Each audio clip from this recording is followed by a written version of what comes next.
करें, सब्सक्राइब करें और बेल आइकन को जरूर दबाएं ताकि आने वाले वीडियोस आप तक सबसे पहले पहुंचे। अब आइए हम आते हैं कुरान की तरफ। कुरान मुकद्दस में रब्बे कदीर जल्ल जलालहू ने इरशाद फरमाया, वमन अअरद अन ज़िक्री फ़इन्न लहू मईशतन दंका। जो कोई मेरी निशानी से, मेरे जिक्र से मुंह फेर ले, जो मेरे जिक्र से मुंह फेर ले, मैं उसकी जिंदगी को तंग कर देता हूं। अगर कोई ये कहे कि कोई दूसरा उसकी जिंदगी को तंग कर देगा, नहीं। अगर कोई कहता है कि मेरी रोजी बांध दी गई, मेरे करीम ने फरमाया बांधना मेरा काम है, किसको कितना देना और किसको कितना न देना ये इंसान के बस का रोग नहीं, ये मेरा काम है। इसे ज़हन में रखो। तो पहला रीजन कुरान जिस चीज को बयान कर रहा है वो ये है, वमन अअरद अन ज़िक्री फ़इन्न लहू मईशतन दंका। जो मेरे जिक्र से मुंह फेर ले, अल्लाह फरमाता है मैं उसकी जिंदगानी तंग कर देता हूं। सिर्फ रोजी की बात नहीं, सिर्फ रोजी की बात नहीं कही गई, उसकी जिंदगी तंग कर देता हूं। अब जिंदगी तंग से मुराद रोजी भी तंग, उम्र में बरकत भी तंग, सब कुछ होने के बाद दिल में खुशी का न होना, घर भी तंग, हर चीज में अल्लाह अज़्ज़ व जल तंगी पैदा फरमा देता है। कब? जब कोई बंदा अल्लाह रब्बुल इज्जत जल्ल जलालहू के जिक्र से अपने चेहरे को फेर ले। अब अगर कोई कहे कि मैंने चेहरा तो फेर लिया है लेकिन मुझे तो कोई टेंशन नहीं होगा, तो मैं अर्ज करूंगा कि ये गलत फहमी के आप शिकार हैं। यहां थोड़ा सा और करेक्शन करता हुआ चलो। बहुत सारे सरमाएदार अल्लाह अज़्ज़ व जल्ल के जिक्र से मुंह फेरे होते हैं, लेकिन उनके घर के अंदर मालो जर की फरावानी होती है, महल होते हैं उनके, लंबी कारें उनके पास होती हैं, बैंक बैलेंस होता है, प्रॉपर्टीज के अंबार होते हैं, ये सारी चीजें होती हैं उनके पास। तो आप ये मुझसे कह सकते हैं कि हजरत गुनाह करने वालों को तो हमने मालदार की हैसियत से देखा और आप कहते हैं कि उनकी जिंदगी तंग कर दी जाती है, उनके यहां तो हमने बहुत कुशादगी देखी है।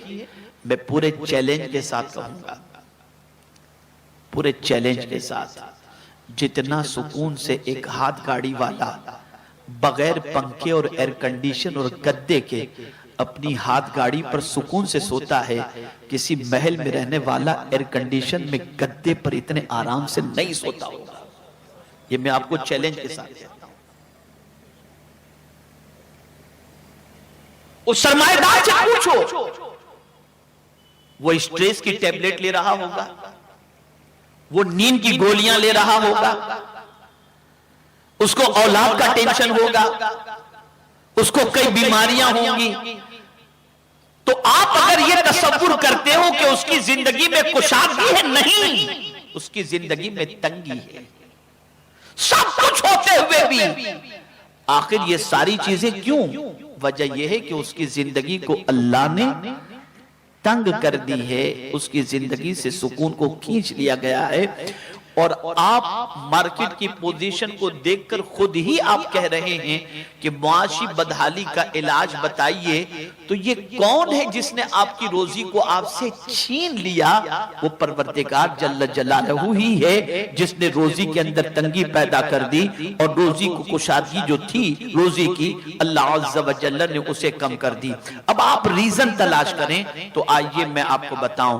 मेरे प्यारे आका सल्लल्लाहु तआला अलैहि वसल्लम वसल्लम के प्यारे दीवानों, जब दौलत आती है तो इंसान में मस्ती भी आती है, जब दौलत आती है तो इंसान के अंदर गुनाह का जज्बा भी आता है, जब दौलत आती है तो इंसान के अंदर हवस भी पैदा होती है, जब दौलत आती है तो इंसान को आवारगी भी सूझती है, जब दौलत आती है तो इंसान को जुल्म करना भी सूझता है, जब दौलत आती है तो इंसान को अय्याशी का भी लुत्फ उठाना होता है।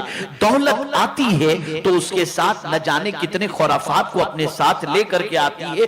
नतीजतन इंसान गुर्बत की चक्की में जब पीसा जा रहा था, सरमाए की लज्जत जब वो पाता है तो चाहता है दुनिया की सारी लज्जतें वो हासिल कर ले।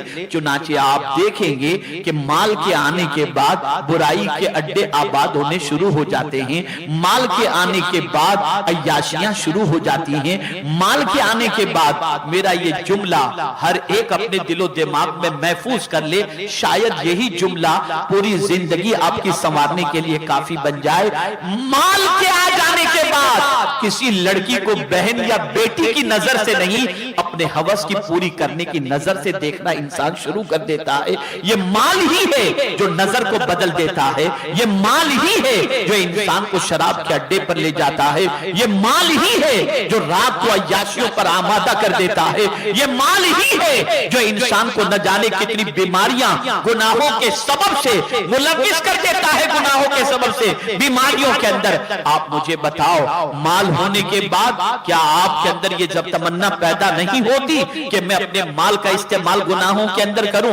आज आप देखें, मोर देन 90% माल के आने के बाद कदम फिसल गए। मोर देन 90% लोगों का हाल ये होता है कि माल के आने के बाद गुनाह की दहलीज पर दस्तक देते हुए नजर आएंगे, गुनाह के दरवाजे पर दस्तक देते नजर आएंगे। तो पता यह चला कि अल्लाह अज़्ज़ व जल माल को छीनता नहीं है, लेकिन जब माल का मिसयूज शुरू हो जाए, जब माल का गलत इस्तेमाल शुरू हो जाए, जब माल को नाजायज कामों में खर्च करना शुरू कर दिया जाए, जब माल कुदरत के कानून के मुताबिक खर्च न हो, तो मेरा परवरदिगार ये जान लेता है ये बंदा ऐसा नहीं कि इसे माल दिया जाए, छीन लो इससे ताकि माल की कद्र का एहसास हो सके, छीन लो इससे ताकि माल की अहमियत इसे समझ में आ सके। मेरे प्यारे आका सल्लल्लाहु तआला अलैहि वसल्लम के प्यारे दीवानों, कुरान मुकद्दस में रब्बे कदीर ने वाज़े लफ्जों में फरमा दिया, जो मेरे जिक्र से एराज करते हैं मैं उनकी जिंदगी को तंग कर देता हूं।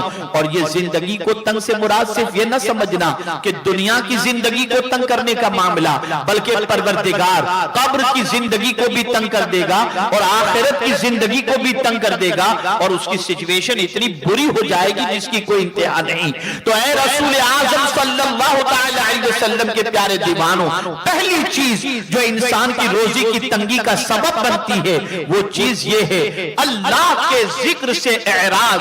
अब जिक्र से मुराद क्या है? मुफस्सिरीन फरमाते हैं कुरान मुकद्दस है।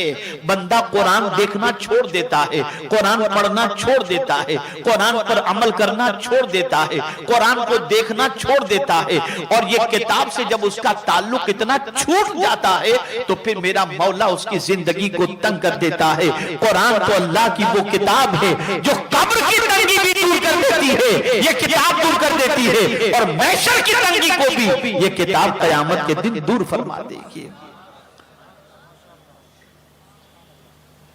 तो रिस्क की तंगी का रीजन सबसे पहला कुरान ने जो बयान किया वो अल्लाह के जिक्र से एराज करना।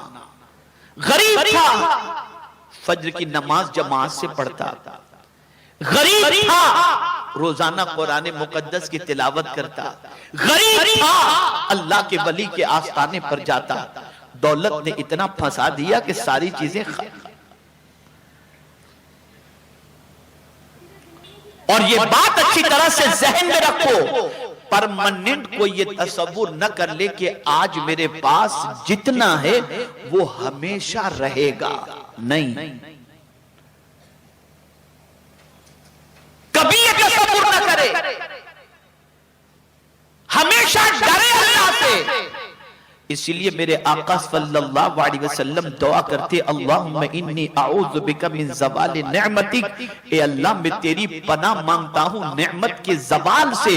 हजरत जिब्रील अमीन अलैहिस्सलातु व तस्लीम के हवाले से आका फरमाते हैं, मैं जब चाहता हूँ मुल्तज़म पर जिब्रील को लिपटे हुए देखता हूँ कि वो ये दुआ कर रहे हैं, अल्लाह तूने जो नेमत मुझे दी है मुझसे छीनना नहीं।